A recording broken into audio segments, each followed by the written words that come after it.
you heard me proclaim in the presence of many witnesses, and entrust them to reliable people who will be able to teach others also.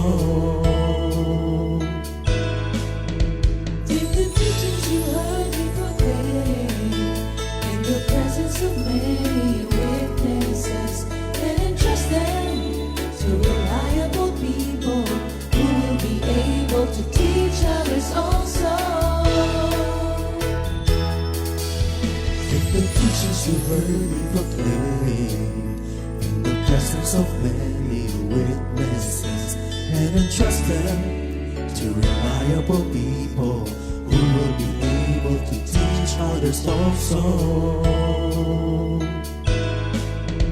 Take the teachings you heard me proclaim in the presence of many witnesses, and entrust them to reliable people who will be able to teach others also.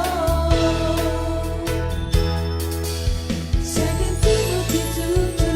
Hallelujah, 2 Timothy 2:2. Praise the Lord. 2 Timothy 2:2. You and me, let us proclaim the gospel. 2 Timothy 2:2. Hallelujah. 2 Timothy 2:2. Praise the Lord. 2 Timothy 2:2.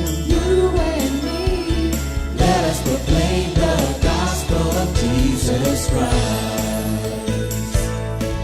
Take the teachings you heard me proclaim in the presence of many witnesses, and entrust them to reliable people who will be able to teach others also. take the teachings you heard me proclaim in the presence of many witnesses, and entrust them to reliable people who will be able to teach others also. 2 Timothy 2:2. Hallelujah, 2 Timothy 2:2. Praise the Lord. 2 Timothy 2:2.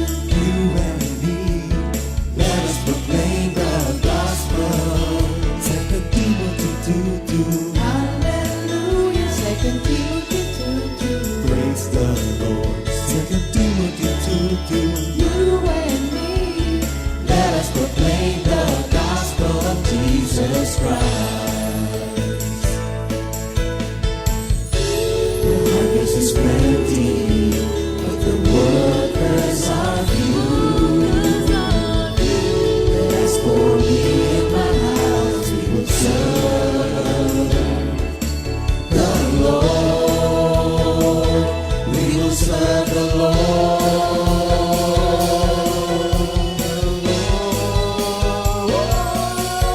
2 Timothy 2:2.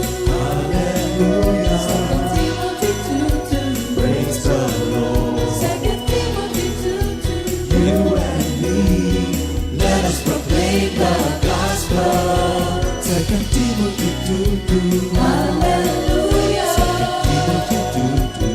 Praise the Lord. 2 Timothy 2:2. You and me, Let us proclaim the gospel of Jesus Christ. 2 Timothy 2:2. Hallelujah. 2 Timothy 2:2. Praise the Lord. 2 Timothy 2:2. You and me, let us proclaim the gospel. 2 Timothy 2:2. Hallelujah. 2 Timothy 2:2. Praise the Lord. 2 Timothy 2:2. You and me, let us proclaim, live up His name, delighting the Lord for His goodness. Let us proclaim, live up His name, delighting the Lord for His goodness. Let us proclaim, live up His name, delighting the Lord for His goodness. And He's God.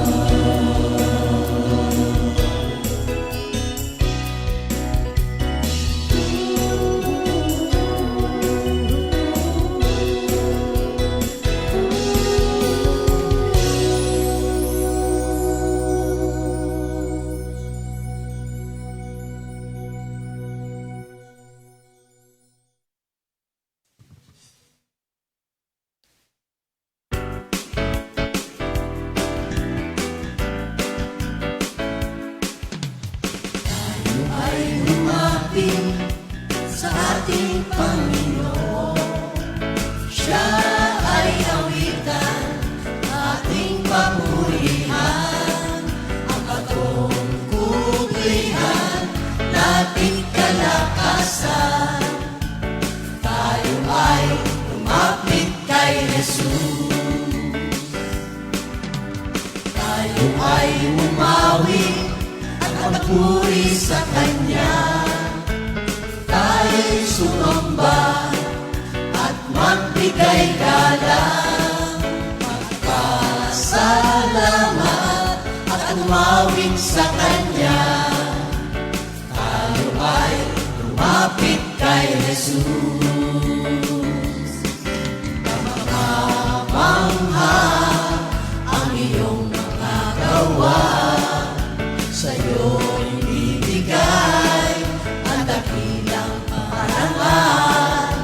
Ihahayag ko ang iyong kabutihan para sa'yo. Ang papuri para sa'yo, O Jesus. Kamangha-mangha ang iyong mga gawa, sa'yo'y ibigay ang dakilang parangal. Ihahayag ko ang iyong kabutihan para sa'yo. Ang papuri para sa'yo, O Jesus. Para sa'yo, O Jesus. Para sa'yo, O Jesus.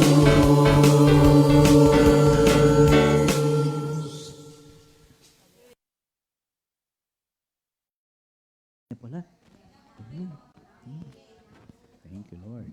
Good morning, Good Jesus. morning, good morning, Jesus.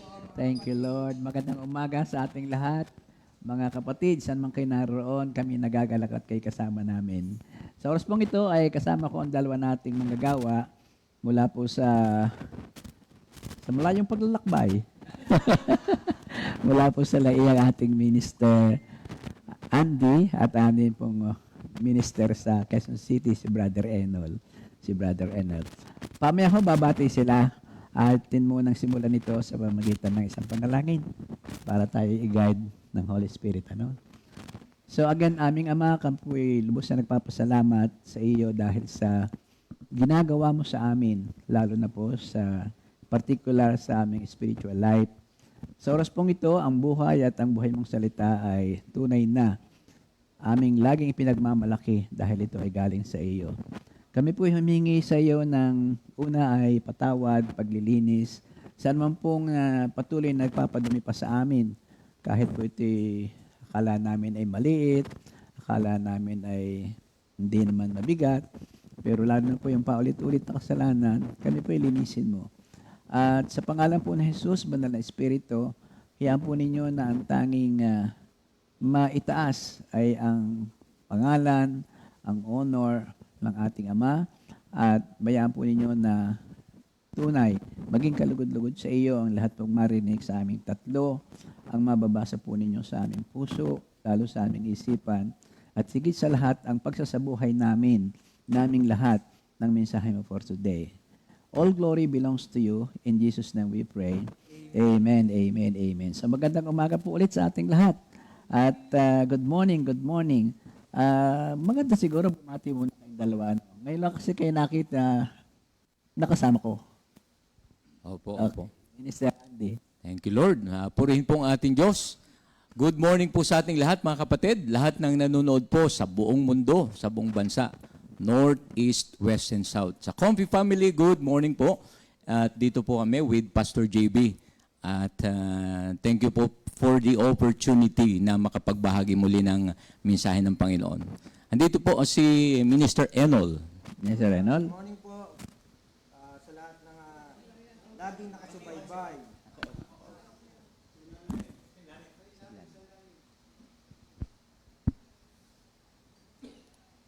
Lord, Muli po magandang umaga po sa ating lahat, lalong-lalo na kay Lord. Ako po'y nagpupurit, nagpapasalamat sa opportunity na makapagbahagi po muli ng magandang balita sa umagang ito. Binabati ko rin po lahat ng mga taga-QC Group, yung grupo po namin, yung family ko po na nanonood din ngayon, yung mga kamag-anak ko po si Elisa, at ang mga mami ko at si Elaine sa Cavite. Good morning sa inyong lahat. Thank you, Lord. Amen, amen. Ay, maganda ang lead mo. Ako nga pala hindi nabati sa mga akalam kong napaka-importante rin. Ano? So, babatiin ko rin ang aking mga mahal sa buhay. Sa Lipa, sa Batangas, sa Amerika, kung saan man po sila naroon. At ganyan po ang mga kapatiran sa Bulacnin, sa Bulacan, sa Quezon City, sa Makati, sa lahat-lahat na. Sa North, sa East, sa West, sa South ng Pilipinas, at sa buong mundo. Thank you, Lord. Thank you. Pwede yung pahabol din po, mga outreaches pala natin. Mga kapatiran po natin dyan sa Tarlac, Paniki Tarlac, Kapas Tarlac, saka po sa Kuya po Nueva Ecija. Happy watching po sa ating lahat, mga kapatid. Doon ka Kita-kita nga pala po tayo. Opo. nakasaya. Kita-kita po tayo ulit sa Huwebes hanggang Sabado. Yun ang iyong punta roon. Opo. Hanggang Sabado na yun. Hanggang Sabado po yung ating outreach Thank you, doon. Lord. O, sige. So, meron tayong memory verse for the week. At ito ay hango sa 1 Corinthians 16:13. Ang sabi dito ay, watch, stand fast in the faith, be brave, be strong. Thank you, Lord. At sa Tagalog, maging handa kayo at magpakatatag sa inyong pananampalataya. Maging matapang kayo at magpakatibay. Thank you, Father. Oh, hallelujah. So again, mga kapatid, ang ating pong pag-aaral ngayon ay karugtong pa rin ang series po ng The Authenticity or the Identity of True Believers. Ating pong nakuha na ang tungkol doon sa ang true believers ay created in the image and likeness of God. Tapos ito ay sininda noong sons and daughters of God. Pagkatapos ay spirit-filled ang lahat ng true believers. And then tayo ay hinirang, tayo ay pinili ng ating Diyos. Yun po. Sa araw namang ito, ang ating pag-aaralan ay tuloy pa rin at ating pong titingnan ang natatanging katangian, identity ng true believers. Ito po hahanguin natin sa Efeso 2:1-7 at ito nga po ay makikita natin dito na mga true believers ay nakikita agad natin doon sa kanilang nakaraan, sa kasalukuyan at lalo na po sa future. So bago ang lahat ay tulad ng dati, napakagandang tayo umawit muna. Okay? Thank you, Lord. Ang tema po kasi ng ating pag-aaral ay yung pagkalinga, pagpapatawad sa atin ng ating Panginoon. Sala ko'y pinatawad mo.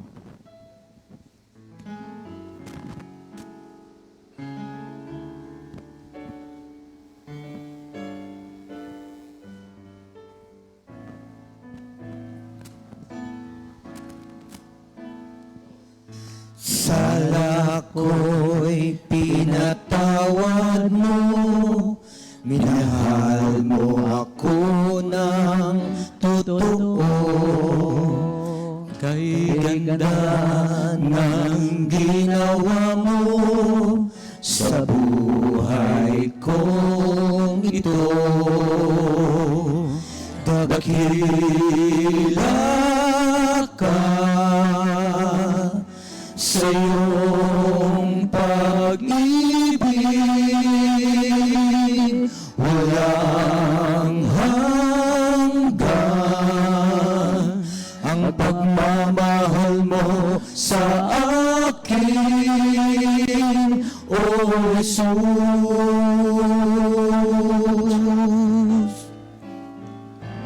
Kahit na ang puso ko'y laging nagbabago,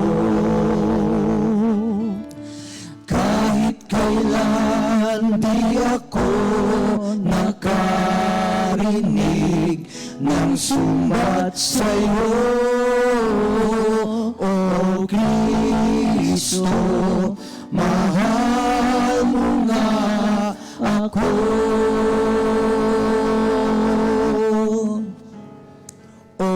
Kristo, mahal mo nga ako.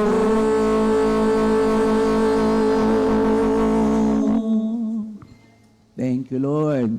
So, mula nga po sa Efeso 2:1-7, ang sabi dito ay ganito. Nung una'y patay kayo dahil sa inyong mga pagsuway at mga kasalanan. Sinusunod ninyo noon ang masamang takbo ng mundong ito at napailalim kayo sa pinuno ng mga kapangyarihan sa himpapawid, ang espiritong nagahari sa mga taong ayaw pasakop sa Diyos.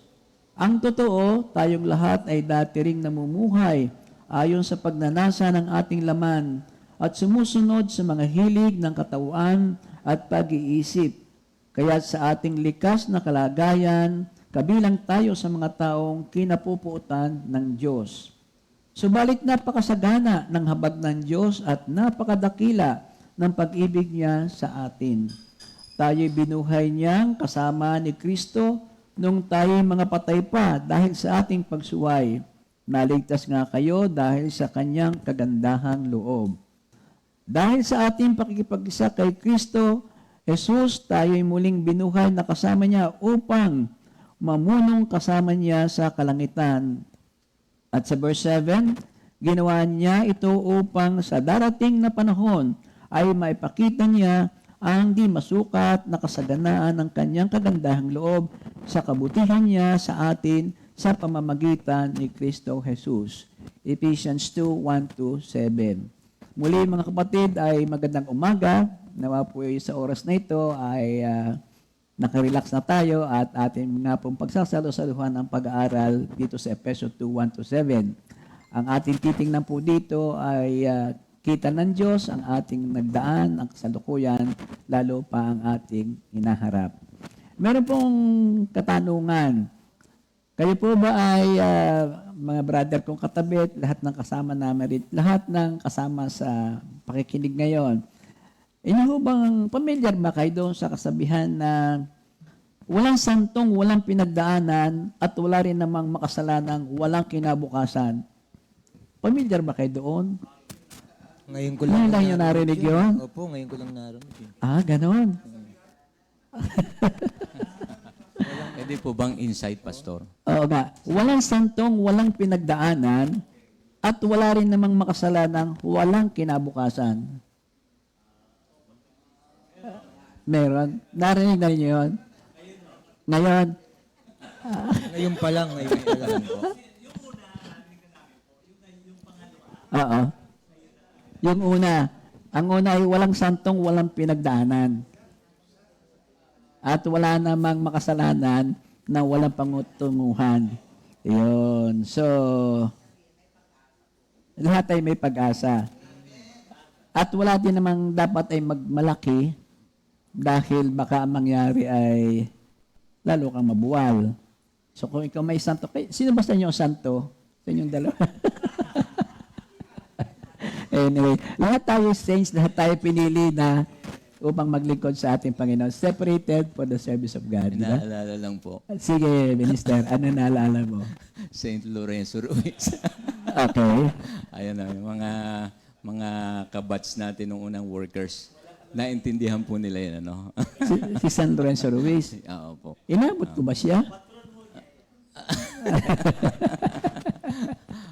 Those were the days, mga kapatid. Those were the days. Parang pakiramdam ko ikaw ang tinutukoy nila. Ikaw nagbukas yan Anyway, isang karangalan din naman. Bagamat wala naman dapat natularan kundi si Kristo lamang. Amen. Okay. Naulit lamang. Ano lang po, nagkakabiruan lang. Nagkakabiro. Ikaw, brother, ano bang... Naalala ko po yung yung santong, ano ba yun? Yung santong... Kabayo? Santong Dasalan. dasalan. Parang gano'n. Kung hindi ka makuha sa... Yun, yun. Kung hindi ka makuha sa dasalan, Sa santong dasalan, santong Paspasan dasalan. kukuhanin kita sa santong. paspasan. Yun, yun ang naalala ko doon sa santong. Yung ba dasalan nangyari po. sa buhay mo doon? Hindi naman. Sige po. Sa Efeso 2:1-7, inilalahat po dito Nang sabi po dito ay sa verse 1 to 3, yung po nakaraan ng lahat ng tao. At ang lahat ng tao, wala may pagmamalakid. Dahil po tayo ay makasalanan sa ating pinagdaanan. Pagkatapos, sa verse 4 to 6, ito naman yung ating pangkasalukuyan. Ang lahat ng nanalig kay Kristo, isa ng bagong nilalang. Wala na ang dati, siya ay bago na.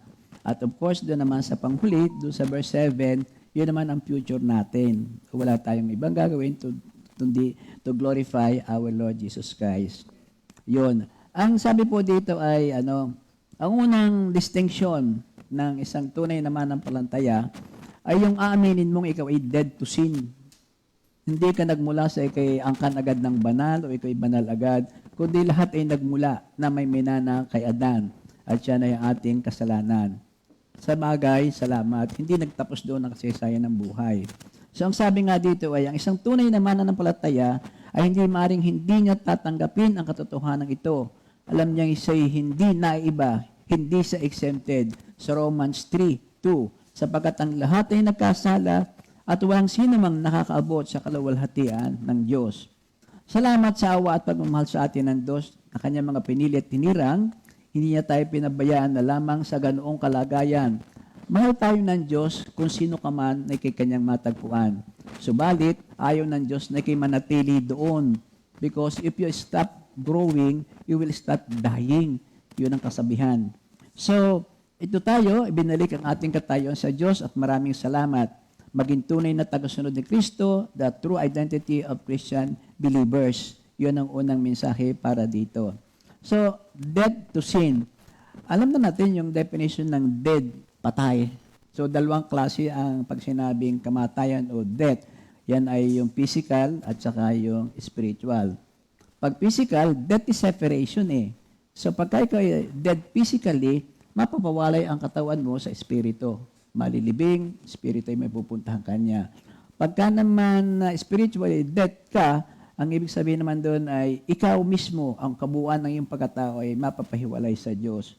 Yun ang tinutukoy ngayon dito sa dead to sin. Kaya yun po ang ating pag-aaralan at yun ang ating pagkakalimiin na huwag na muling maganap dahil tapos na, niligtas na tayo sa ating mga kasalanan ng ating Panginoon. So, ang sunod na maganda ring i-define yung transgression. Transgression. Ang transgression sa Tagalog ay paglabag. May nakita ko doon sa Hebrew, ang ibig sabihin pa ng transgression sa Hebrew ay pesha. Pesha, P-E-S-H-A. Nang nagsabihin pala nito ay yung people violate the trust of others. Ito yung tinatawag natin para bang betrayal of relationship. Pinagtaksilan mo ang relasyon. Sa sa Greek naman, ito ay yung parabasis. You break the rules. So ito yung naganap sa lahat sa atin. Ang una agad na example dito, sinong ating matatandaan? Si Adan, brother. Si Adan, nag-iisang rule. Ano bang rule na binigay ng Diyos sa kanya nung sila'y unang, nung makita natin sa Bible ang relasyon niya sa Diyos? Ano ba kanyang na-break na rules doon? At parang, talaga napakatindi kasi hanggang ngayon ay tayo ay may bahid. Salamat at yun manaka-naka na lamang na napunta sa atin. Nag-iisang rules, ang isang rule niya ay yung lahat ng nariyan, sa inyo yan. Huwag lang kakainin yung... Huwag lang yung isang punong yun. Isang punong yun. Huwag lang yun. Okay, nakaturo kay Minister Boy. Binabati ko lang siya, kaya ko siya tinuro na gano'n. So, huwag lang yun. And yet, yung pa kanyang, para bang, hindi naman binaliwala, talagang siya ay natukso. Dahil ang kaaway ay talagang mandaraya. Siya ay nagpunta rito upang manggulo, magwasak at pumatay. Yun ang nangyari doon. Kaya nga, ito ang ating mga nagdaan, kaya tayo ay dapat ay magpasalamat sa Diyos, hindi niya tayo pinababayaan. Nung si Mami, meron akong naalala sa kanya na isang, ba't ba niya sabi sa akin doon? Fellowship yata, Minister. Fellowship, kami magkatabi. Maraming dumating na late. Hindi pala kung bakit, siguro inaulan o kung ano man. Ang sabi sa akin ni Mami they missed the mark. They missed the mark. They missed the mark. They missed the holiness of the Lord. So sensitive pala ang kasalanan at ang kabanalan. Kapag ito pinagbaliwala natin, yung transgression na yan ay mauwi sa depravity. Yung halos ay hindi na makikilala na ikaw ay anak ng Diyos. So lagi kong naalala yon. Kaya lang, lagi kong pinapanalangin na huwag akong makamiss ng mark. Ang akin lang nagiging problema ay I always miss the mark when it comes to yung maaga ka. Kumisan, biktima ako na, wala na akong sisisihin. Sabi ko, ako'y biktima ng traffic sa bahay. Pero sa totoo lang, ako yun eh. No? Pero, well anyway, let us not miss the mark doon sa maliliit o malaking bagay tungkol sa ating Panginoon. So, nami-miss natin ang mark sa ating mga salita, sa ating mga gawa, sa ating iniisip. Recorded lahat kasi CCTV tayo sa langit eh. Kaya walang maliban sa Kanya. You miss the mark, transgression ka, yung relasyon natin sa Diyos ay talagang nababaliwala. Kaya nga, lahat tayo ay itinuturing na patay dahil sa ating mga kasalanan, dahil sa ating pagsuway sa Diyos. Sabi doon sa Romans 3:23, sapagkat kamatayan ang kabayaran ng kasalanan, the wages of sin is death. Dito tayo napapawalay sa ating Diyos. Sapat kailanman hindi maaring maghalo ang kabanalan at kasalanan, separation from God palagi yan. Salamat, hindi agad tinatapos ng Diyos ang buhay kapag tayo nakakamali ng ganon. Walang makapaghihiwalay sa atin sa pag-ibig ng Diyos. May kanta tayo doon ano, Minister? Walang makapaghihiwalay sa atin sa pag-ibig ng Diyos kahit muna sa'in. Ano yun? Kanta yun sa pag-ibig niya ay wagas at walang kapantay, walang makapaghiwalay sa pag-ibig ng Diyos. Ay, nakikiramay ho nga pala kami sa ating mga kapatiran na yumao. Meron tayong isa sa Katandala, si Nanay Bining, at meron pa sa, sino ba nagsabi sa akin? Kaibigan naman ng aking anak. Pero merong sinasabing, merong makapaghihiwalay. Sabi sa Isaiah 59 verse 2, ang masasama ninyong gawa ang dahilan ng pagkawalay nyo sa Diyos. Nagkasala kayo kaya hindi nyo siya makita at hindi niya kayo marinig. Isaiah 59 verse 2. Yun ang ibig sabihin. Walang makapaghihiwalay, meron kasalanan. Salamat temporary habang ikay buhay. Pero huwag kang paabot na pass your paper, finish or not finish. Narinig ba niyo expression na gano'n? Mga expression yan ng mga may edad na, yan mga pass your elementary, parang gano'n. No? So, bakit ba ang magiging patay ay para hindi dapat maging tayo? Kasi ang isang patay, yan ay manhid. Physical na patay. Kahit anong gawin mo dyan, kilitiin mo, kantahan mo, bigyan mo ng pera, hindi na yan maapektuhan. Tugtugan mo, wala na. Hindi yan nagbibingi-bingan, hindi yan bulag, basta wala na yan. Yan ang physically dead na siya. Ganon din ang spiritually dead. Matindi rin yan. Wala na yung tatanggapin na salita ng Diyos, payo. As a matter of fact, nabibingi yan at iiwasan kang makausap pag nakitang ikaw ay kay Lord, yung spiritually dead na tao. Sa 1 Corinthians 2:14, sapagkat ang taong hindi nagtataglay ng espiritu ay hindi kayang tumanggap ng mga kaloob mula sa espiritu ng Diyos. Para sa kanila, kahangalan ang mga iyon at hindi nila naunawaan sapagkat ang mga bagay na espiritual ay naunawaan lamang ng paraang espiritual. So, yung mga kasapatid ang ating pinag-uusapan dito. Kapag tayo ay nanatili sa ganong kalagayan at naging spiritually dead na tayo, mahirap na. Hindi napapasok sa sistema mo, sa iyong kabuo mo, ang pagdinig mo, ang iyong mata, lahat. Wala na, no way na, no entry na talaga. Kaya tayo dapat ay mag-iingat sa ganong klase ng kalagayan. Ang tanong lamang, brothers, tanong lamang, ang mga tao ba na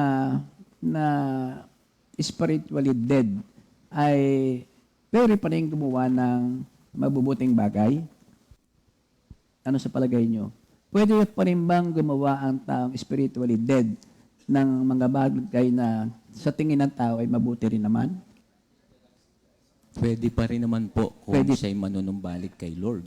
Kung siya manumbalik kay Lord. Oo. Kung sakaling hindi pa, kumbaga sa ano, hindi pa naman siya hinugot na at wala ng direksyon, pero siya ay spiritually dead, brother, pwede pa bang gumawa na Habang may buhay po eh. habang may buhay? Habang may buhay, may pag-asa. May pag-asa. Makabalik kay Lord eh. Makabalik kay Lord. Opo. Pero pwede siyang gumawa ng mabuti. Pwede naman Pwede, po. ano? Mayroon, di ba, nasasabi nga po natin, kahit yung isang tao ay napakasama, sa kaibuturan ng kanyang puso, mayroon pa rin namang kabutihang natitira. Amen, amen. Oh, pwede rin naman. At saka kalimitan, mga kapatid, iwasan lang natin baka ang ating namang pananaw, ang ating sariling interpretasyon na nakikita natin sa ating kapwa ay maging husgado na tayo. Kaya iwasan natin doon. May nabasa ko doon sa sinulat ni Gregory Brown. Ang sabi niya pwede naman sapagkat ang tao ay talagang nilikha ng Diyos na may katangian na galing sa Diyos. Katulad halimbawa daw ng paggawa, yung work, yung labor. Ang tao ay talagang gumagalaw, pero ang pagkakaiba nito, ang kanyang ginagawa, sinasabi, ay hindi nakalugod-lugod sa Diyos. Iba yung, kumbaga sa ano, ikay na kay Lord, ang lahat ng ginagawa, sinasabi, ginagalaw, kalugod-lugod sa tao at lalong kalugod-lugod sa Diyos. So, ang pagkakaiba ay not pleasing to the Lord. Not pleasing to the Lord. Bakit nga daw? Dahil nga, yung kanyang ginagawa ay mula sa makasalanang puso. Ano mong bagay na galing sa makasalanang puso, kumbaga sa ano, ang probability niyan ay mayroong pagkukunwari. Tanggap ba natin yun? Merong pagkukunwari kapag nagkameroon ng ganong pagkakataon. So, ang sabi dito ay, man can do nothing good that will please the Lord. That one is spiritually dead. Nor can contribute sa kanyang kaligtasan, sa kanyang salvation. Pwede, ano? Pwedeng ganun ang katotohanan. Wala sa kanyang ang kaligtasan. May kanta rin tayo dyan eh. Anong nalaan yung kanta dyan? Yung pagkaanta isang patay na, wala siyang magagawa. Ang magagawa Ano ng ang mga magagawa? patay? Ay, sige nga, alam mo ba yan? Brother Andy. Ano ang magagawa ng mga patay? Siguro sa G. Ang magagawa ng mga patay sa pagpuri sa Diyos. Ano ang magagawa ng mga patay sa pagpuri sa Diyos? Ano ang magagawa ng mga patay sa pagpuri sa Diyos? Wala. Amen, amen. Wala. Romans 3 verse 12. Ang lahat ay lumihis ng landas at nagpakasama. Walang gumagawa ng mabuti, wala kahit isa. There is no one who does good, not even one. Sa Isaiah 64 verse 64 verse 6, lahat tayo naging marumi sa harapan ng Diyos. Ang mabuti na gawa natin, maruruming basahan ang katulad. Nalanta na tayong lahat gaya ng mga dahon. Tinatangay tayo ng malakas na hangin ng ating kasamaan. Filthy rags. Yun ang mensahe doon. So, this is true because man's work come from a wrong heart. A heart full of pride, selfish, ambition, envy, jealousy. A heart lacking love. Contrast doon sa 1 Corinthians 13. Love is patient, love is kind, no? Parang ganon. Sa verse, Verse 1 to 3. meron din po sa 4 hanggang 7. oo. 4 hanggang 7. Kasi yung 1 ay ibang definition ng love naman yon. So, walang pagmamahal, walang pag-ibig, kaya wala. Ang sa totoo nga daw ay, ang tawag dito ay depravity of men. Depravity of men. Depravity of men, ito yung ano man definition ng depravity of man? Yung corrupt nature, inherent sa humanity. Ever since the sin of Adam, meron na tayong ganyan. Ito ang kasama nito yung envy. Ano bang envy? Yung pagkainggit mo sa pag-aari ng iba, kasama yan dyan. Yung covetousness, material and possession. Ambition, yung status saka power, yun ang desire. Sensuality, yun ang desire for physical pleasure. Doon nabubuo, doon nadudurog na ang pagkatao ng bawat isa. Sa 1 John 1:8, kung sinasabi nating tayo walang kasalanan, dinadaya natin ang ating sarili at wala sa atin ang katotohanan. If we claim to be without sin, we deceive ourselves and the truth is not in us. Yun ang katotohanan, mga kapatid. So walang isa man sa atin makapagsasabi na iba ako, iba sila. Anong sabi nga, brother, noong publikano, tsaka yung Pariseyo ba yun? Yung pong yung katabi ni, yung nagpipray. Yung nagpipray sa altar, Dinadagukan yung oo. dibdib niya. Yung isa, hindi makapasok, hindi makalapit sa altar. Oo, opo. Yun namang isa, dikit na dikit sa altar.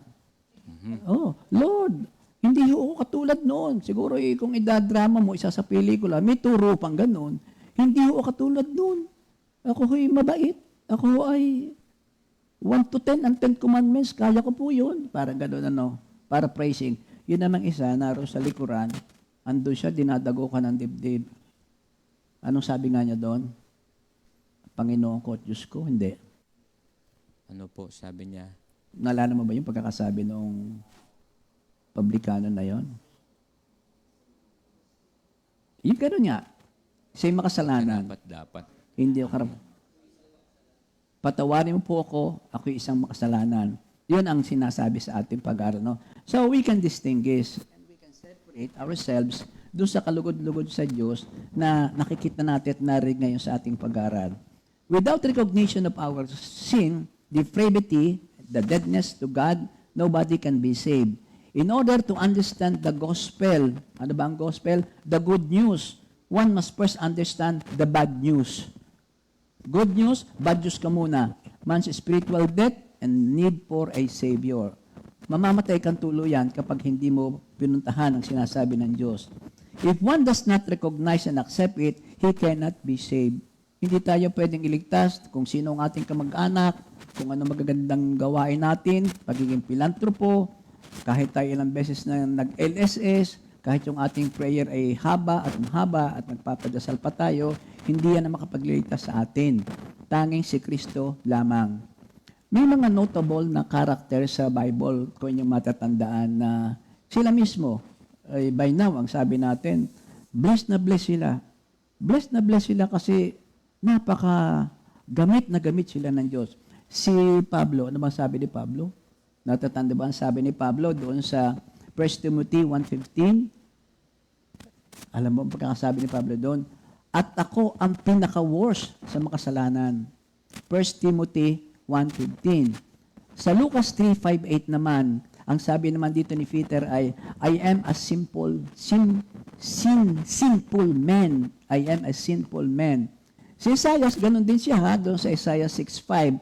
Sa English, ang pagkakasabi niya ay, I had an unclean lips, and so did my people. Sa Tagalog, iba interpretasyon, Brother Enol.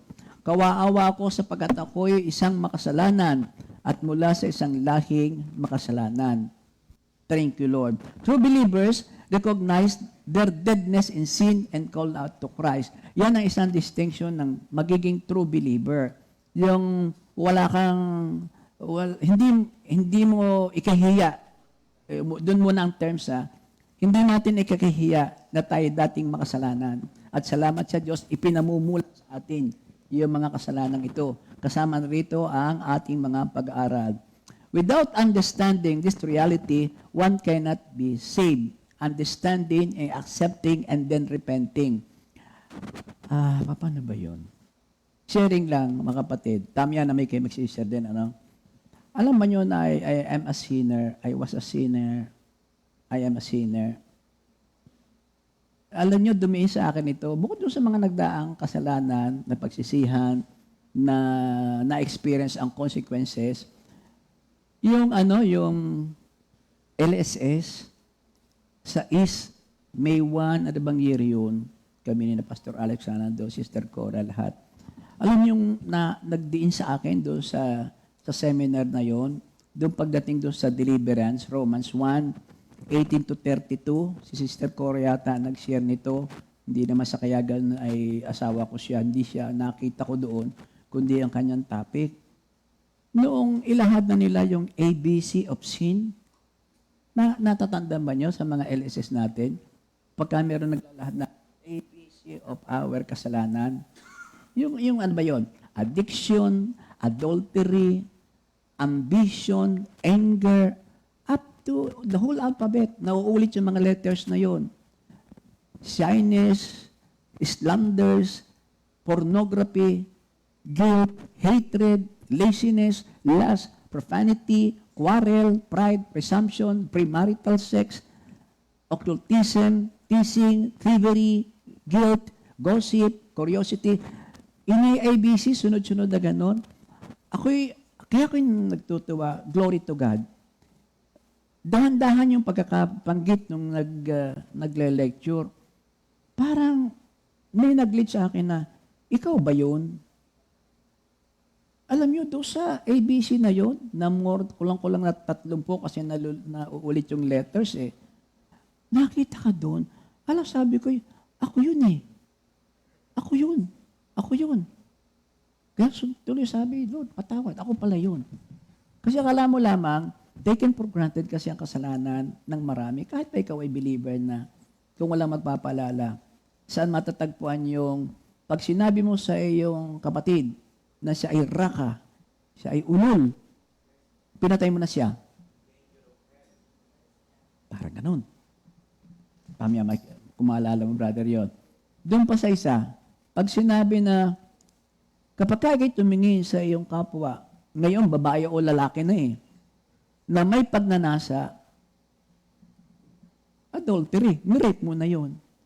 Ganun kasensitive pala hindi pala, ganun kasensitive ang kasalanan. So sa kasalanan, ating tingnan na ito, wala ng white lies, wala ng red lie.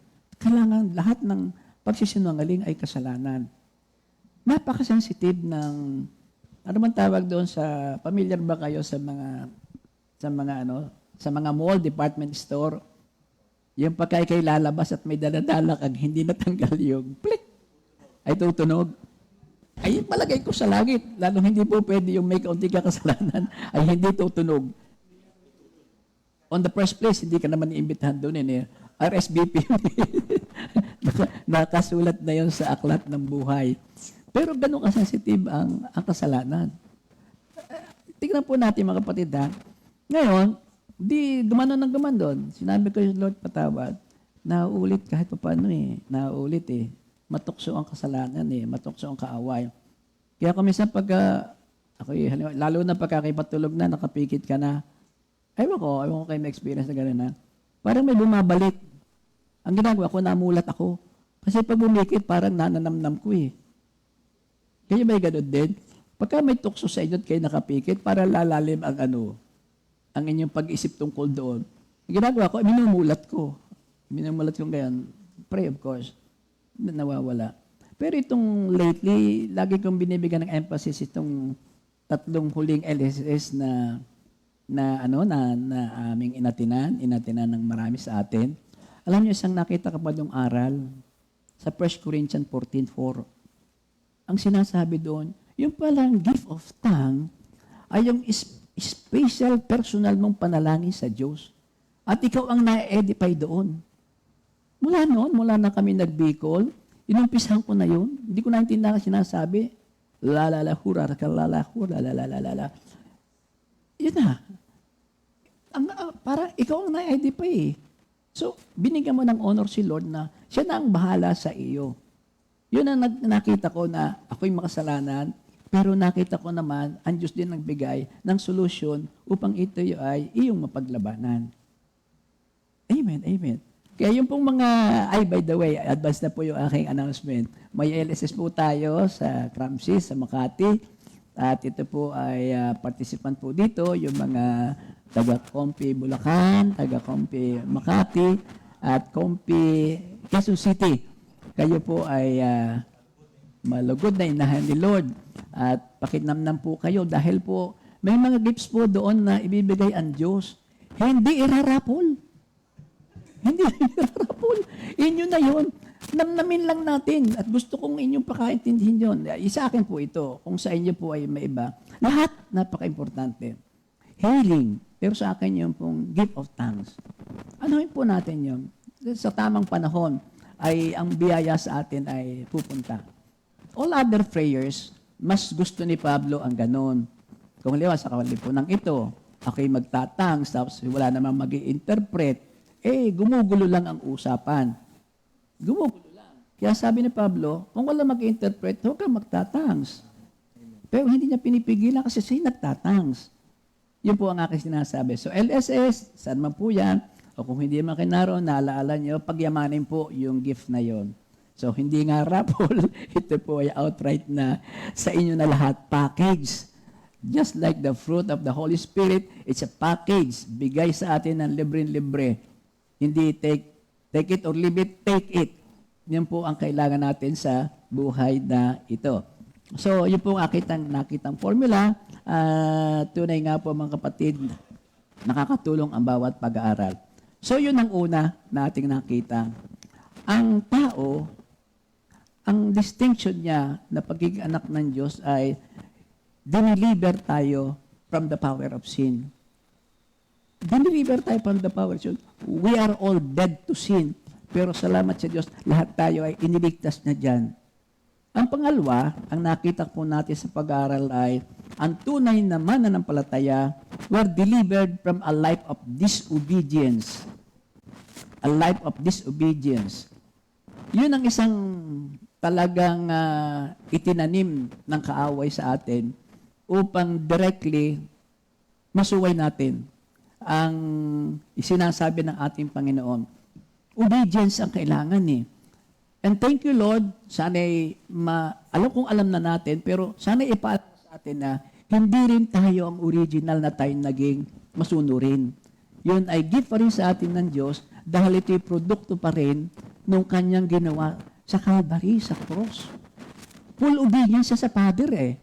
Kaya ang binigay lang sa ating gift is bahagi of that. Kaya tayo hindi na dapat nagiging disobedient. Sa Ephesians 2:2-3 nga, sinusunod nyo noon ang masamang takbo ng mundong ito at napailalim kayo sa pinuno ng mga kapangyarihan sa himpapawid ang espiritong naghahari sa mga taong ayaw pasakop sa Diyos.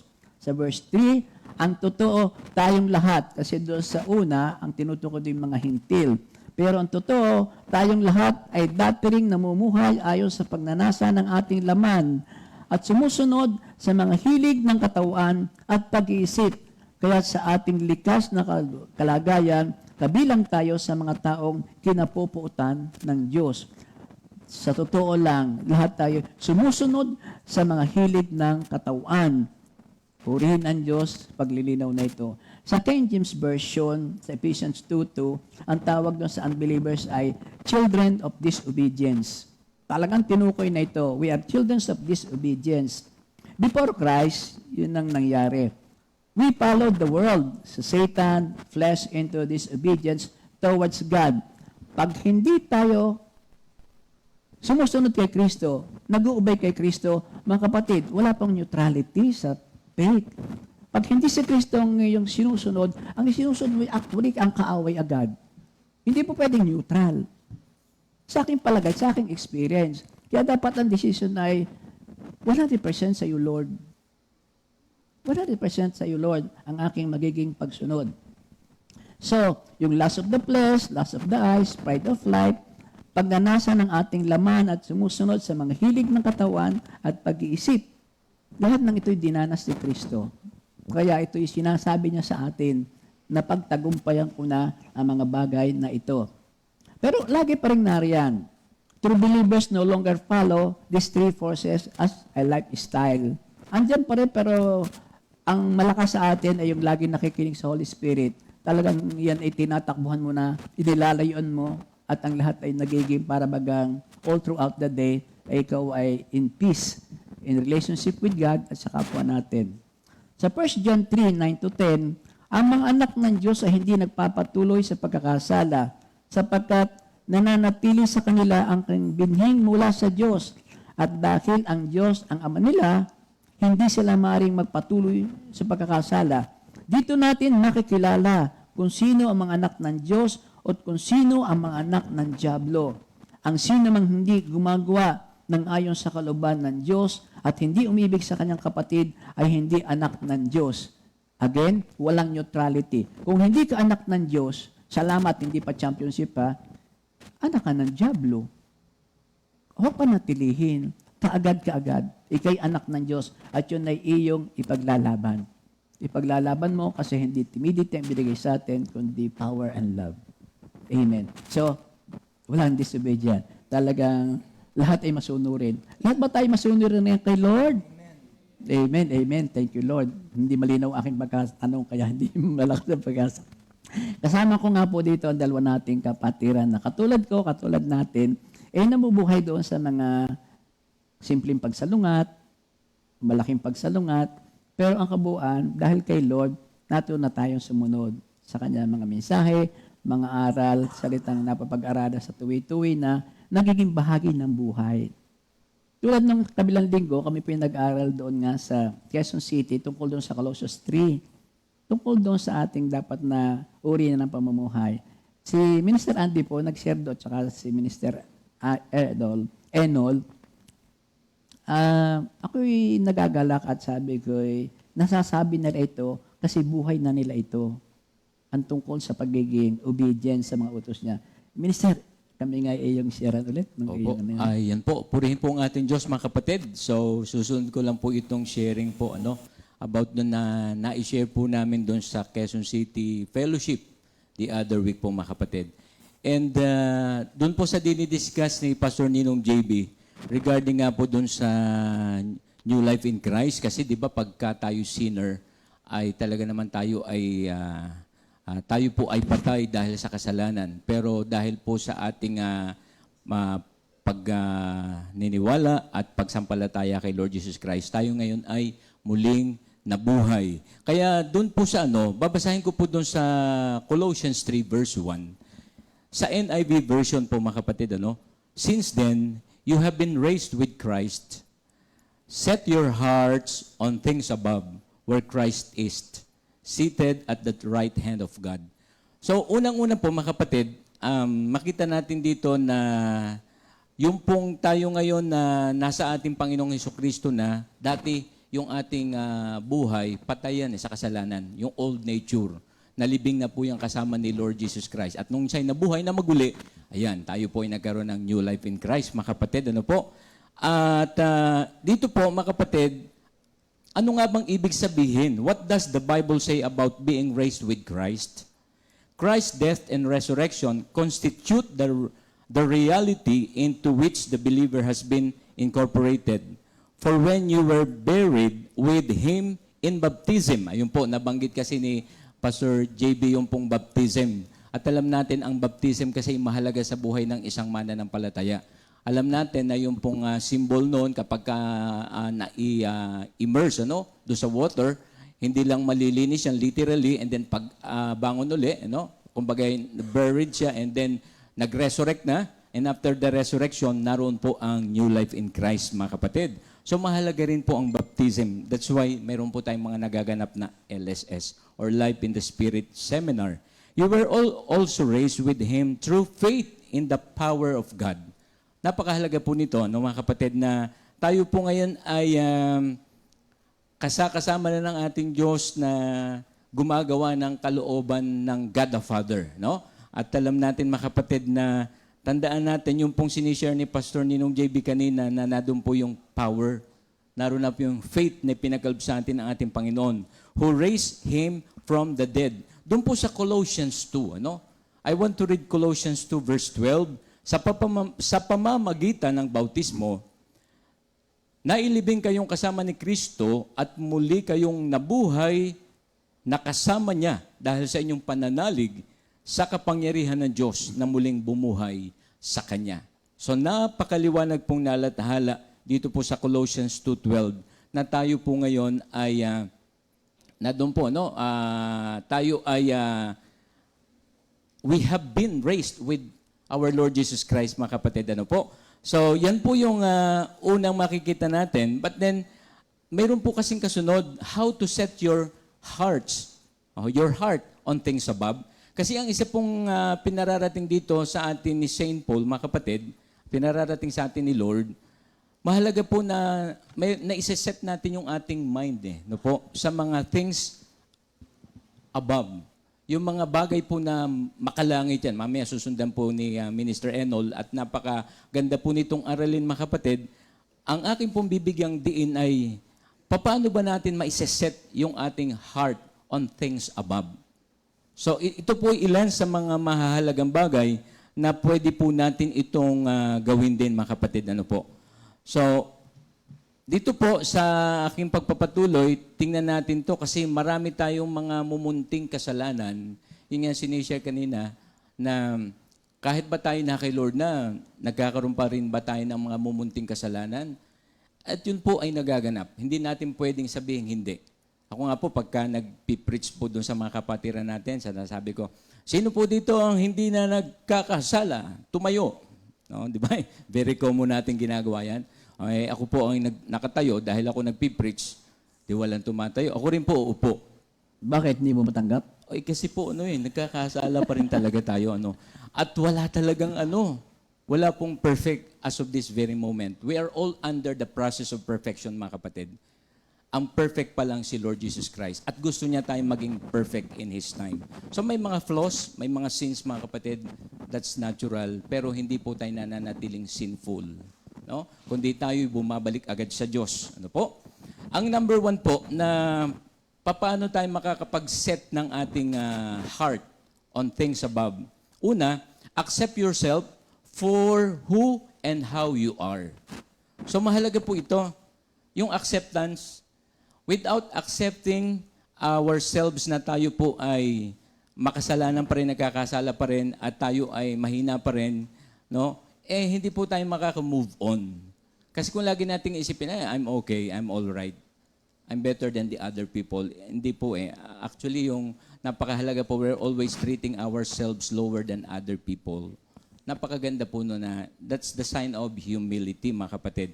Para po hindi rin tayo there are times kasi impatient tayo. Yon.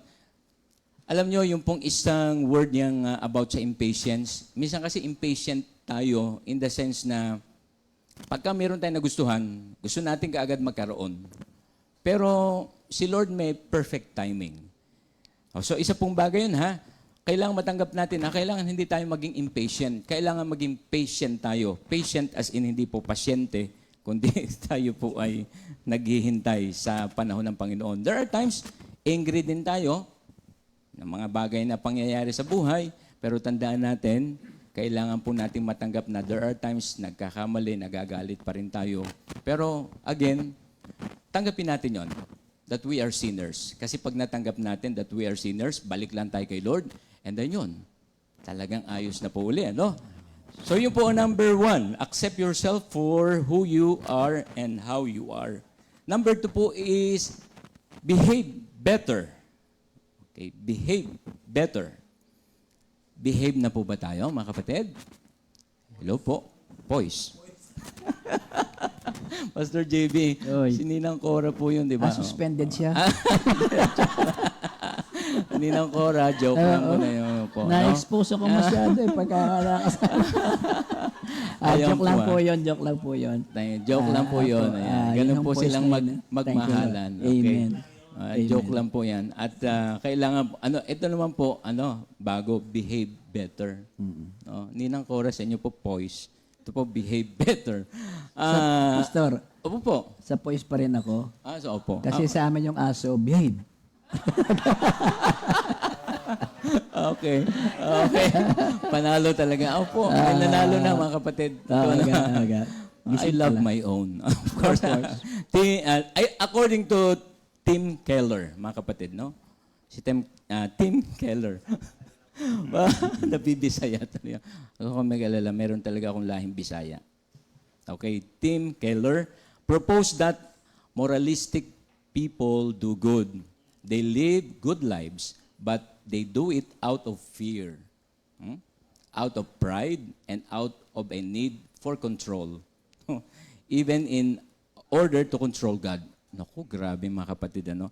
So, sa atin pong buhay mga kapatid, ano, tandaan natin na sa buhay nating ito, pwede naman tayong makapamuhay ng mabuti, ng tama, according to His will, not out of fear, not out of pride. Kasi minsan, kasi natatakot ako sa leader namin sa pastor namin kay brother, kay sister.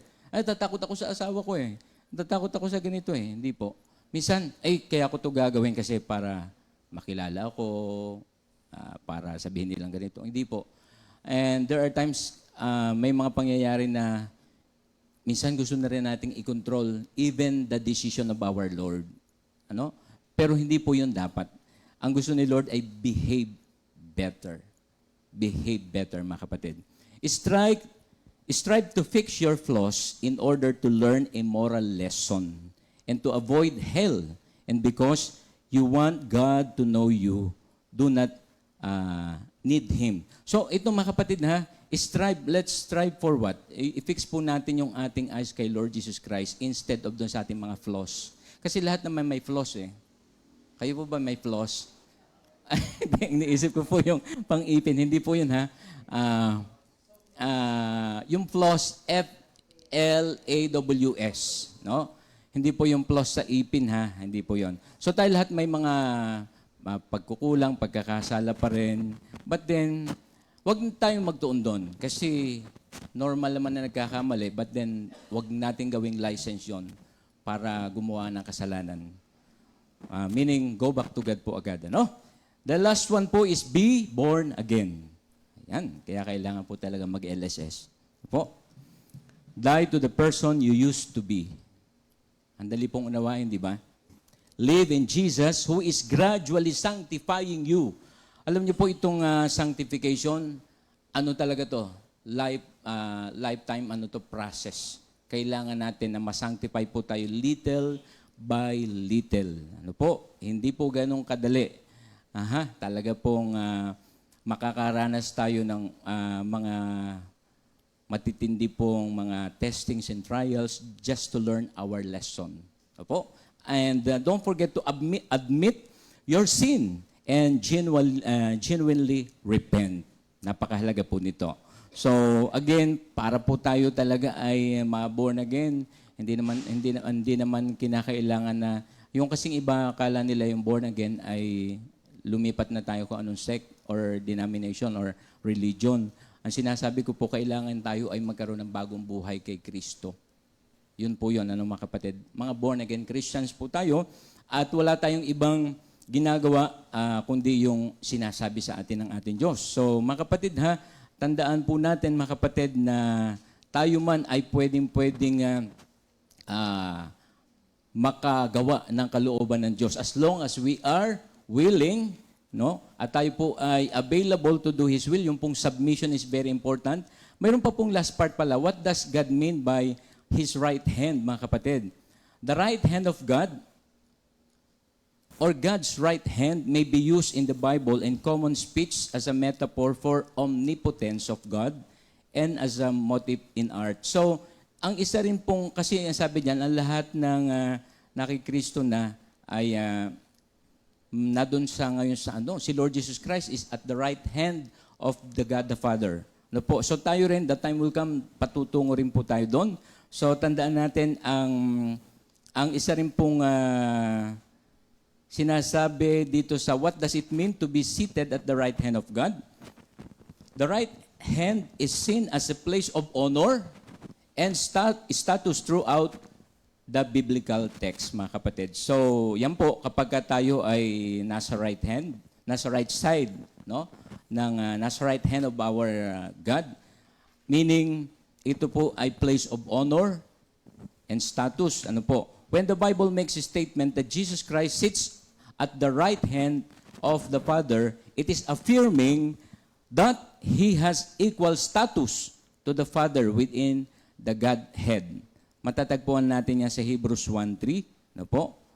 Gusto ko lang basahin yun, mga kapatid. Nakikita sa anak ang kaluwalhatian ng Diyos kung ano ang Diyos ay gayon din ang anak. Siya ang nag-iingat sa sansinukob sa pamamagitan ng kanyang makapangyarihang salita. Pagkatapos niyang linisin tayo sa ating mga kasalanan, siya'y umupo sa kanan ng makapangyarihan doon sa langit. Ganon din po sa 1 Peter 3:22, na umakyat sa langit at ngayon nasa kanan ng Diyos, naghahari siya roon at sa mga anghel at sa mga kapangyarihan sa langit. Thank you, Lord. At bago rin po ako magtapos, what does the right hand symbolize? Ano po? Okay, ang right hand po, it symbolizes the right hand, yung pong throughout history and not just in the Bible, has always signified authority. So ang symbol po ng tayo ay kapag seated at the right hand of God, tayo po ay naroon yung authority, binigay sa atin yan ng Diyos. So use that authority again for the perfect will of God and for His glory. So purihin po ang Diyos na tayo ay patuloy na binibigyan ng Diyos ng pagkakataon na makapamuhay ng naayon sa Kanyang kalooban, sa Kanyang salita, habang hinihintay po natin ang Kanyang muling pagbabalik. Amen. So thank you, Lord. Thank you, Lord. Thank you, Lord. Lang po. Salamat Pastor sa Diyos. Kaagad ating isusunod na si Brother Enol kasi yan po naman sa kanya ay 3 verse 2. At ito po nga ang sabi niya sa akin, yan ang dating buhay ko. At ito yung napaglabanan na dahil kay Kristo. Kaya, song before the word. Sige po. Okay, so song before Awit the muna word po is tayo. siya. Okay. Hinulo niyo pa talaga ako, no? Oo naman.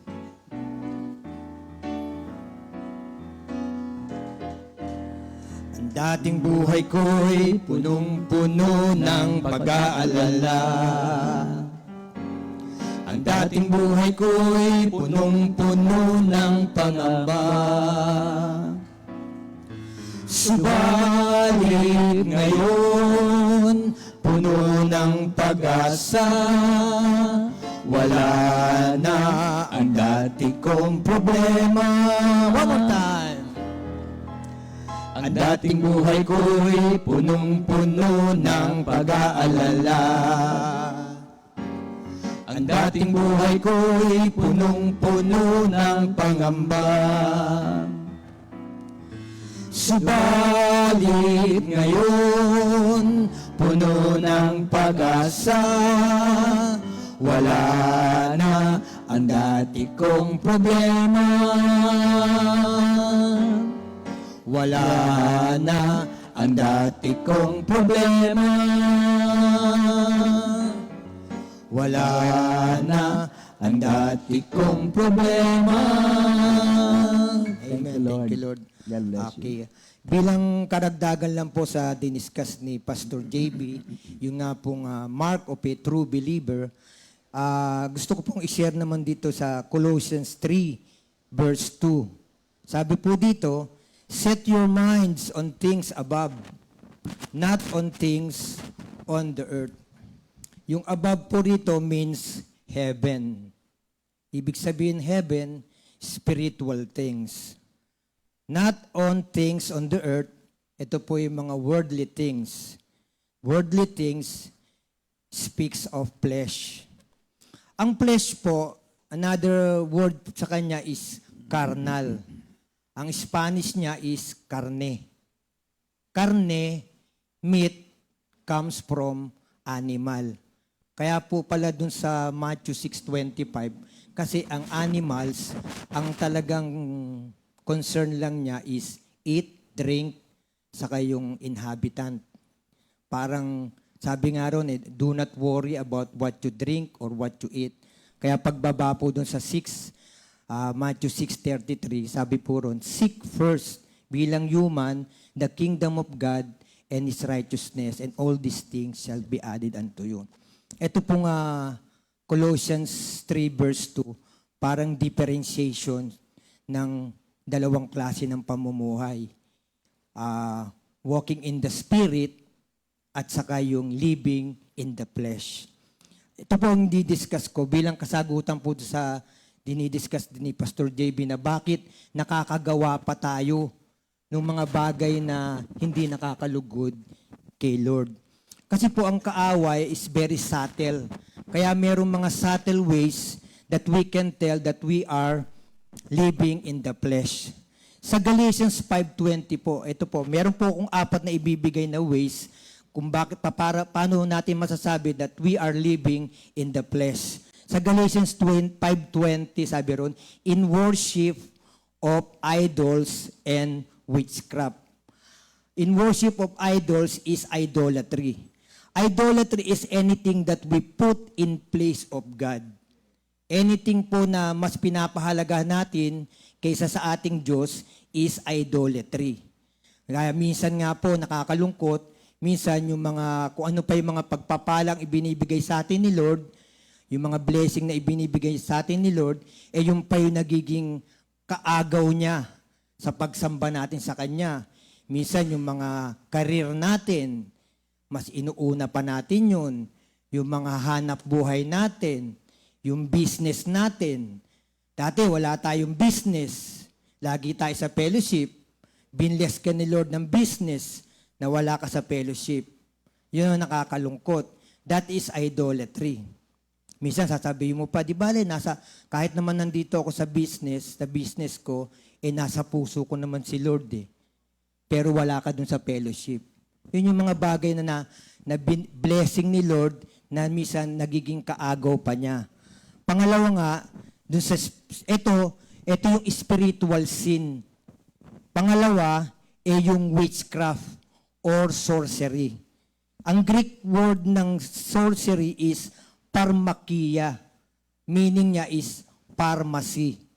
Ito yung paggamit natin ng mga prohibited drugs, na kung saan pag gumamit tayo, nag-hallucinate tayo, kung ano-anong mga pinagtitripan natin, ito nga yung hallucination, at saka yung pag-inom din ng alcohol, kung saan ginagamit din natin para sabihin natin na makalimutan natin yung realization ng buhay natin, lalo na pag meron tayong pinagdaraanan. Ang pangalawa, na paraan para masabi natin that we are living in the flesh, dun sa Galatians 5:19. Sabi ron, now the works of the flesh are obvious.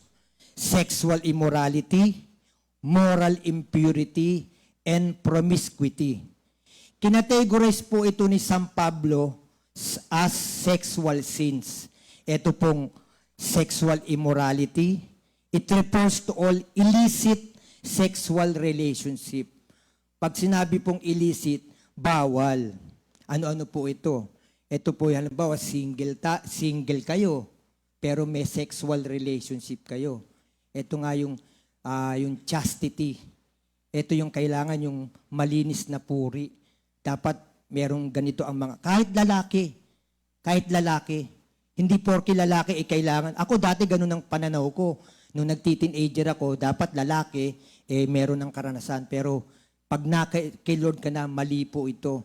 Ito po dapat ang pinangangalagaan natin, especially yung mga babae. Pangalawa po, yung sa sexual immorality, yung married ka, pero meron kang affair. Isa po yan. Pangatlo, yung same-sex relationship.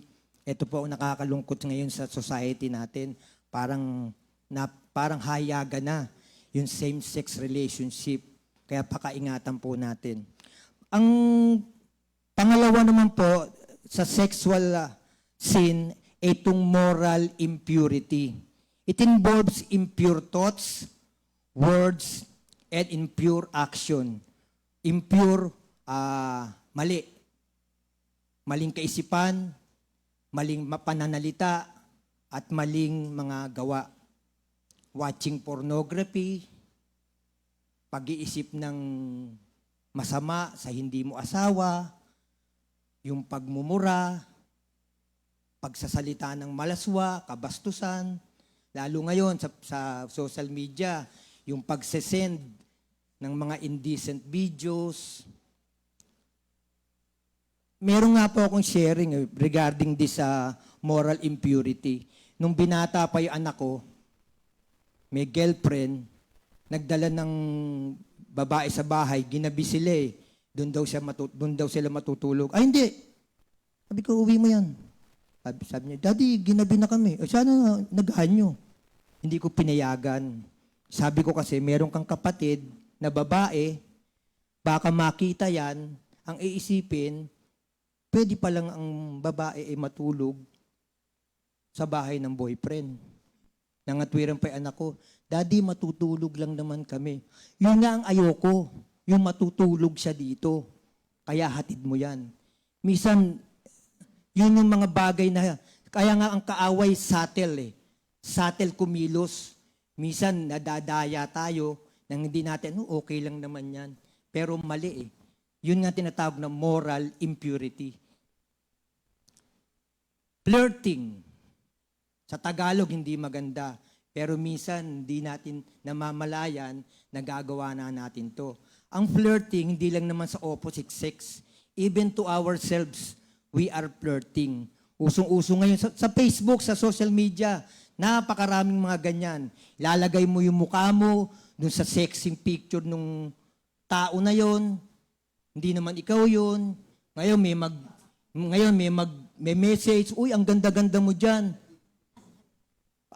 Parang, that's flirting. Do not conform to the standards of this world. Lalo na kay Lord na tayo. Huwag tayong aayon sa kung ano man ang takbuhan ng mundo. Pangatlo, yung tinatawag na promiscuity. Ito yung open public display of sexual desire. Mga hayop lang ang gumagawa nito. Yung walang kahihiyan sa sexual, kahit nakikita ng mga tao, yung public display of affection. Kaya bilang tao, dapat kumilos tayo nung nararapat bilang tao. Ang pangatlo, yung tinatawag na, ito yung kasalanan ng social sins. Sa Galatians 5:20 to 21, makikita po natin to. Ito yung mga social sins na gagawa natin sa interaction. Number 1, yung hatred, yung puot. Ito nga yung sa Matthew 5:23 to 24, kung saan yung sabi, bago ka mag-offer ng gift mo sa altar, makipag-ayos ka muna sa brother mo. Alisin mo kung anumang puot meron ka. Strife, alitan. Yung alitan na yan, kapag inalagaan natin yan sa puso natin, mag-spark lang ng konti yan. Trigger lang ng konti yan, mag-spark yan. Kaya sabi nga, yung konting alitan, ibauna natin yan. Ibauna natin sa limot, ibauna natin sa lupa, para wala na talagang pagkakataon na mag-spark pa yan kung anumang alitan meron tayo. Jealousy, or inggit, o selos. Sa James 3:16, sabi doon, where there is jealousy and selfishness, there is also disorder and every kind of evil. Pang-apat, sa social sins, yung outburst of anger. Ito, medyo laglag pa ako dito. Pero sa awat grasya ng Diyos, pinagpipray ko nga na dito. Kasi talagang, minsan yung nagagalit tayo dun sa mga mali, yung sa mistake na nagagawa ng kapwa natin. Kaya sabi nga ron, getting angry is just punishing yourself with the mistakes of others. Parang pinarurusahan mo yung sarili mo dun sa pagkakamali ng iba once na nagalit ka. Pang-apat, ito yung sa societal sins. Grupong sinto, grupong kasalanan. Ito yung drunkenness, inuman, dati akong ganito. Pag Sabado, talaga nandyan na. Pag may inuman, may sigarilyuhan, yung iba pa, meron pang kulang pa, magbabar pa, ganyan ba? Yung mga wild parties, at saka yung gossips, chismisan. Ito yung societal sins. Sabi nga ni Pastor Alex, lagi niya sinasabi, below average people talks on people. Ito yung mga chismosa at chismoso. Walang pinag-uusapan, kundi tao. Ngayon, bakit detrimental to o nakakapinsala sa ating mga tao? Ang sagot sa Galatians 5:21, sabi ron, those who do this will not possess the kingdom of God. Ngayon, ang susunod naman ay yung pamumuhay naman sa Espiritu. How can we tell that we are living in the Spirit? Living in the Spirit is if we are yielding in the Spirit's prompting. Ito yung pinauubaya natin yung ating sarili dun sa udyok ng Espiritu, ng banal na Espiritu. Halimbawa, halimbawa, yung Espiritu, ipapaalala sa'yo yung mga napag-aralan mo mga salita ng Diyos, papaalala sa'yo yung mga scriptures na parang i-download mo sa sarili mo. Ngayon, kapag ka merong sitwasyon na kailangan mong, halimbawa, kailangan mong mag-apologize, kailangan mong maghumingi ng forgiveness, a-upload ngayon to. Kaya ito yung ginagawa ng Holy Spirit. Sa John 16:13 sabi ron, ngunit pagdating ng Espiritu ng katotohanan, ito nga, papatnubayan niya kayo sa buong katotohanan. Magagamit natin ito nga sa pagpapatawad, sa paghingi ng tawad, sa lalong-lalo na yung conviction. Pag nasa atin ng Holy Spirit, mataas, malakas ang ating conviction. Pangalawa, na masasabi natin that we are living in the Spirit is displaying the fruit of the Holy Spirit. Alam na alam natin to yung fruit of the Holy Spirit. Love. Nakakapagmahal na ba tayo ng mga hindi kaibig-ibig? O minamahal pa rin natin yung mga masarap o madaling ibigin? Joy.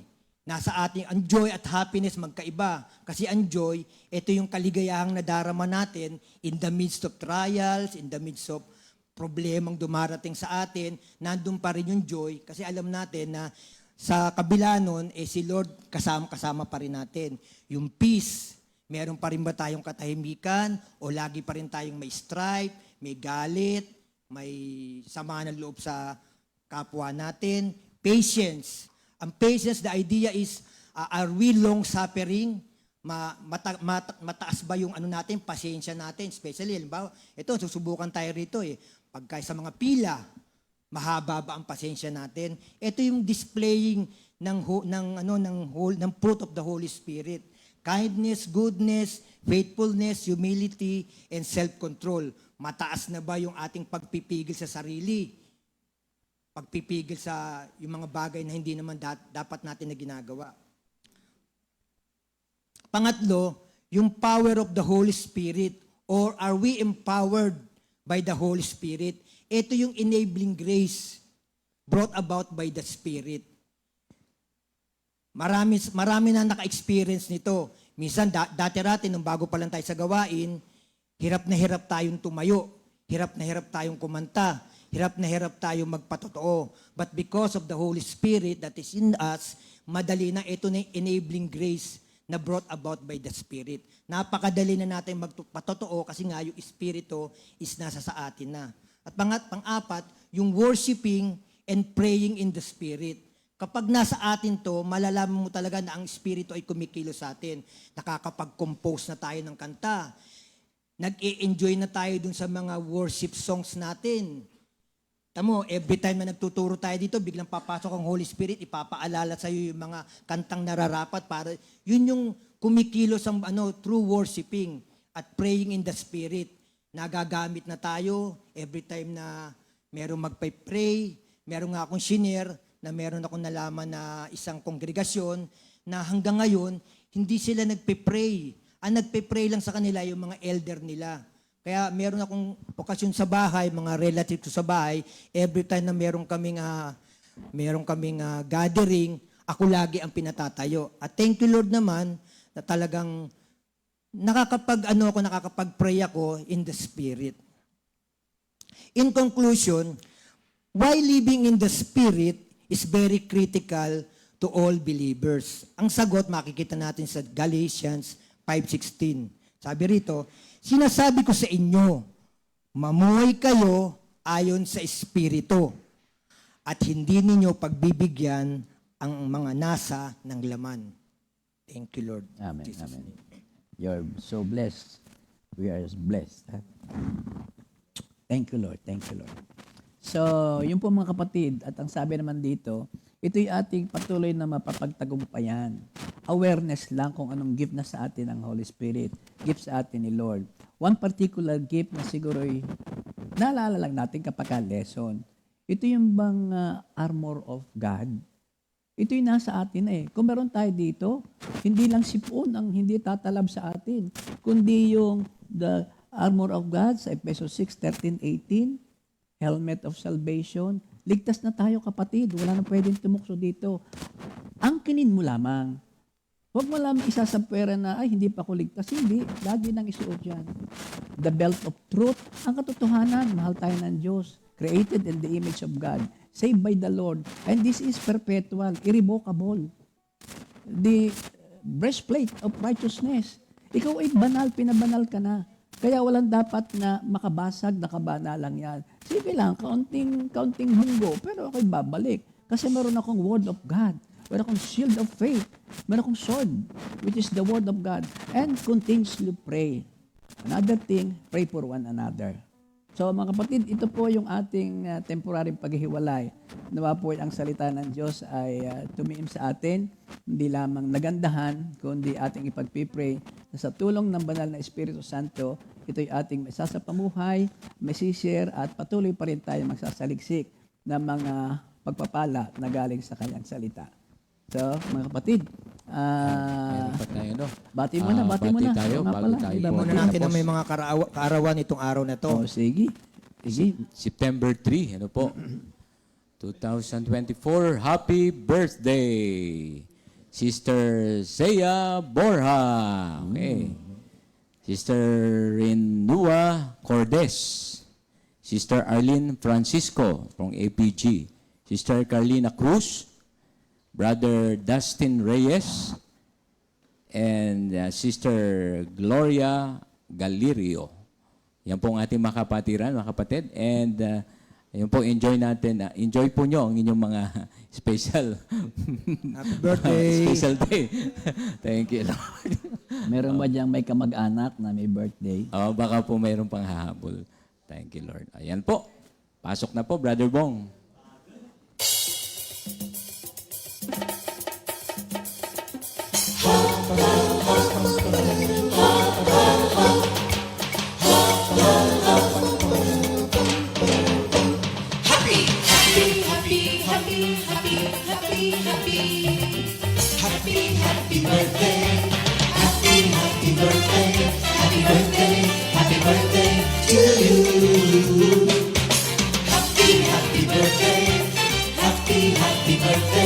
Happy birthday!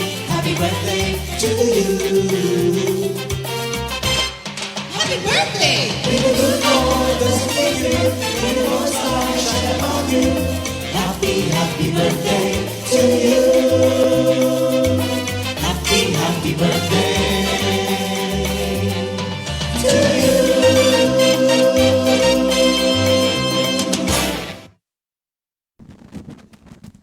Happy birthday! Enjoy your day! Happy birthday. So, again, paalala lang po mga kapatid, sa September 14, Sabadong ito, susunod na Sabado, yun na po yun, yung ating LSS sa Clamsis. At kasama po natin dito ang mga taga Bulacan, mga Caloocan, Quezon City, at saka po nga taga Makati. Mag-start sa 8 a.m. At ipag-pray po natin ang tagumpay nito para kay Lord. At aking nga pong inayahan yung mga may capability, kaya at gusto na mag-fasting po. Mag-fasting, isang another support yan para walang makagambala sa tagumpay nito. So, ito tayo at yun naman pakinggan yung Repeat New Song Repeat for new the Week. song of the week. Okay. Mananatili sa'yo. Ito po ay collaboration ng QC Band. Pinangunahan nila Brother EJ Inco, Esanokum, si Eunice, si Enel, si Aaron, at si Brother Ali Bongolto. Yes. Thank you, Lord.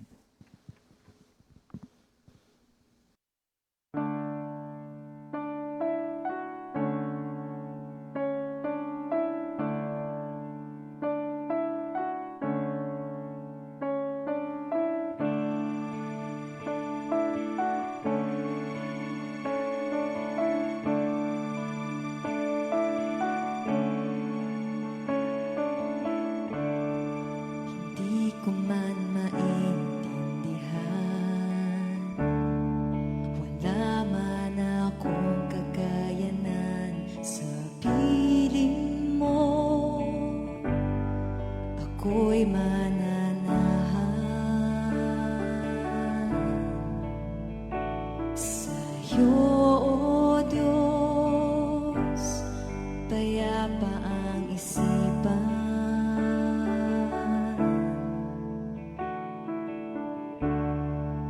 Ikaw ang aking kanlungan, ikaw ang kalakasan, mawala man ang lahat sa mundo, salita mo'y totoo. Panghawakan ang pangako mo, Panginoon, ako'y sa'yo. Ako'y mananatili, ika'y mabigyang papuri, O Diyos.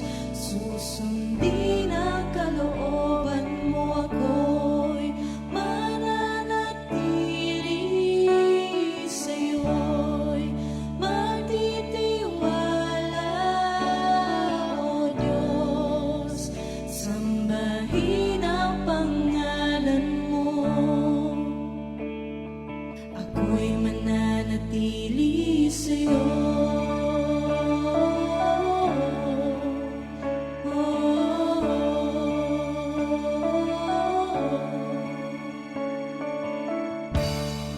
Ikaw ang aking kanlungan, ikaw ang kalakasan, mawala man ang lahat sa mundo, salita mo'y totoo.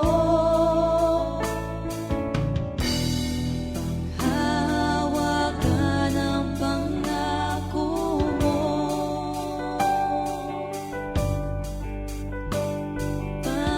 Panginoon, ako'y sa'yo. Ako'y mananatili, ika'y mabigyang papuri, O Diyos. Susundin ang kalooban mo, ako'y mananatili sa'yo'y magtitiwala, O Diyos. Sambahin ang pangalan mo, ako'y mananatili sa'yo.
mananatili sa'yo.